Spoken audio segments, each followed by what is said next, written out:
Au nom du Père et du Fils et du Saint-Esprit, ainsi soit-il. Je m'en vais et je viendrai à vous, disait notre Seigneur à ses apôtres. Il s'en va vers le Père, mais il reste parmi nous. Il ne nous laisse pas orphelins. Non seulement il va nous envoyer le Saint-Esprit le jour de la Pentecôte, mais il nous laisse le mémorial de sa passion. Il nous laisse sa présence réelle. Et même, il nous laisse son corps comme nourriture pour nos âmes. Voilà, bien chers fidèles, le mystère que nous célébrons aujourd'hui. Nous anticipons la fête de Dieu. Pourquoi?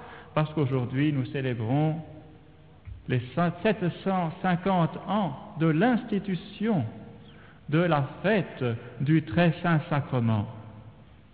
C'est une humble religieuse, Julienne de Cornillon, novice, que Dieu choisit pour être la messagère afin d'instituer cette nouvelle fête. En vision, elle vit un astre brillant, une lune resplendissante, dont cependant une échancrure restait obscure. Et Dieu lui révéla que cette obscurité, cette échancrure restée obscure, signifiait une solennité qui manquait encore au cycle liturgique.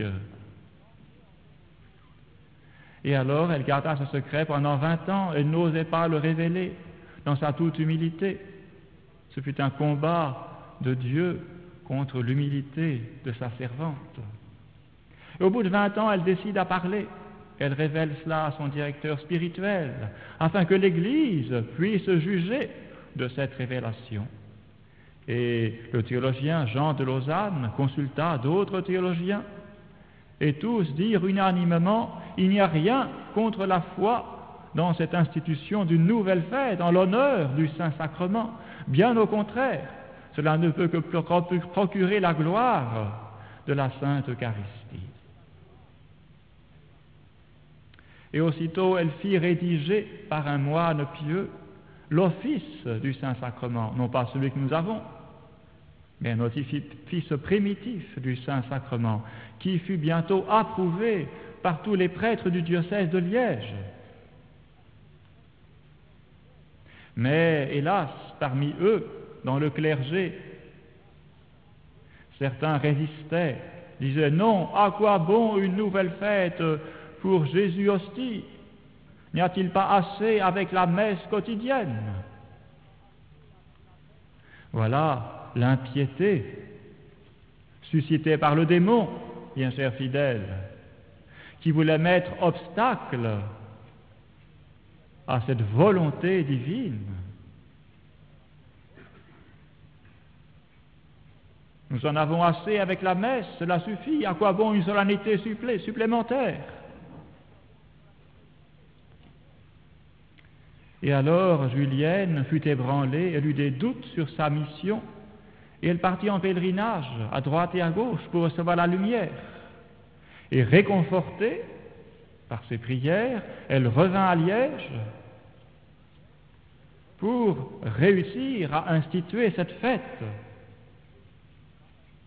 Mais revenue dans son couvent, au Mont-Cornillon, elle fut en butte à une persécution. On vint même dans sa cellule pour ravager son oratoire, pour essayer de la chasser de la ville. Mais elle resta ferme. Et bientôt, heureusement, un saint évêque fut nommé sur le siège de Liège, Robert de Tourotte, qui approuva cette intention de Dieu, qui bénit cette grande entreprise et qui signa, quelques semaines avant sa mort, le décret instituant la fête de Dieu.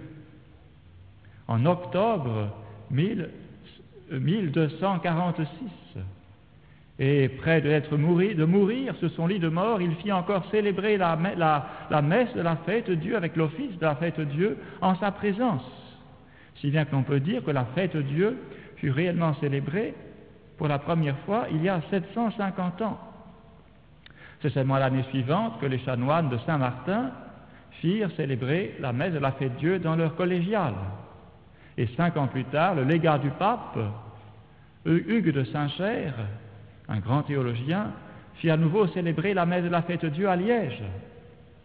Et enfin, cette solennité devait se répandre dans toute l'Église grâce au pape Urbain IV, ancien chanoine de Liège, monté sur le trône de Saint-Pierre, qui se souvint de ces révélations de Julienne de Cornillon et qui institua pour l'Église universelle, par sa bulle Transiturus de 1264, la fête de Dieu.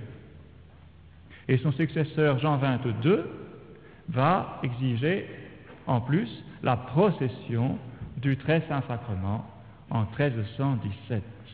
Et dès lors, chaque année, dans toute la chrétienté, Jésus hostie recevra toutes les louanges, tous les honneurs du peuple chrétien, afin, comme disait Urbain II, que l'on porte le divin roi dans les rues de nos cités, qu'il ne reste pas à l'ombre des sanctuaires ou dans les coins obscurs des sacristies, lui qui a droit à régner partout, que l'on le promène en procession publique dans les rues de nos cités, afin qu'il montre qu'il est le roi de toutes choses, sur la terre comme au ciel. Toutes choses humaines doivent lui être soumises. Jésus hostie, le Dieu humilié, le Dieu crucifié, le Dieu caché au tabernacle, le Dieu qui veut bien daigner devenir la nourriture de nous pauvres hommes pécheurs. Ce Dieu, cet homme Dieu, Jésus-Christ, a droit à toutes les louanges de la part de l'Église comme de la cité, comme de la société civile. Voilà la signification de la fête de Dieu et de la procession du Saint-Sacrement que nous allons faire cet après-midi, Dieu aidant. Bien, chers fidèles, Julienne de Cornillon, cette sainte de votre patrie, bien chers fidèles, fut en proie à la haine mortelle des ennemis de l'Église, qu'ils voulaient empêcher cette fête. Eh bien, la situation est la même aujourd'hui. La messe de toujours, la présence réelle, la communion à Dieu, ces 3 dogmes de la foi catholique sont combattus actuellement par de nouveaux hérétiques qui ne veulent plus y croire. Nous sommes en un temps d'hérésie, chers fidèles, et c'est spécialement ce dogme de la Sainte Eucharistie qui est combattu par une haine inexpiable, par une guerre à mort, par les nouveaux modernistes. Si bien qu'il faut que ce soit les fidèles, le petit groupe de fidèles restés fidèles, qui s'organisent pour faire cette procession de cet après-midi. Parce que le clergé moderniste n'y croit plus. Et c'est pourquoi ils ne font pas de procession, parce qu'ils n'y croient plus, ils ne veulent plus y croire. C'est l'apostasie. Ils ne veulent plus croire que la messe est un vrai et propre sacrifice, renouvellement du sacrifice du calvaire. C'est pourquoi ils ont institué une nouvelle messe de saveur protestante, écuménique, qui cache ces vérités du sacrifice rédempteur de la messe. Ils ne croient plus non plus à la présence réelle, puisque malheureusement dans cette nouvelle messe, tous les gestes de révérence, d'adoration ont été supprimés, quasi supprimés.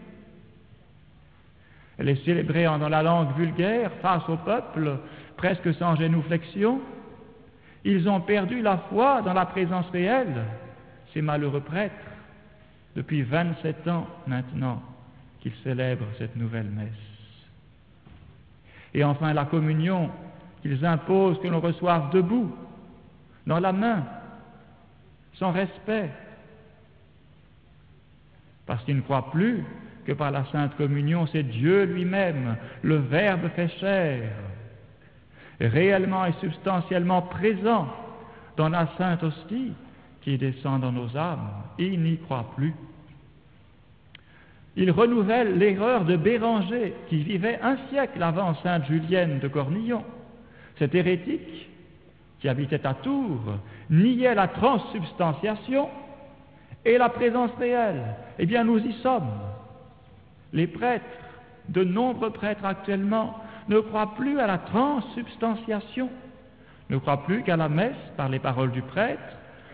Le pain, la substance du pain, est convertie dans le corps du Christ, et que la substance du vin est convertie dans le sang du Christ, et que par conséquent sur l'autel, il n'y a non plus du pain ni du vin, mais seulement les apparences qui recouvrent le corps et le sang de notre Seigneur Jésus-Christ, avec son âme et sa divinité.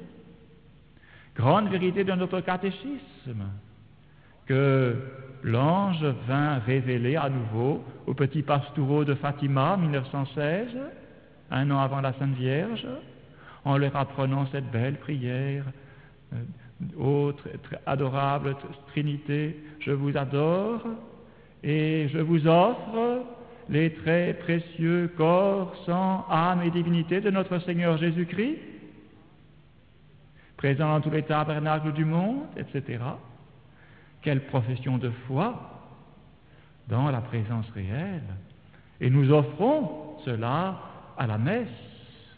Nous offrons à la messe le corps, le sang, l'âme et la divinité de notre Seigneur Jésus-Christ en sacrifice rédempteur pour appliquer la passion du Christ, pour laver nos péchés.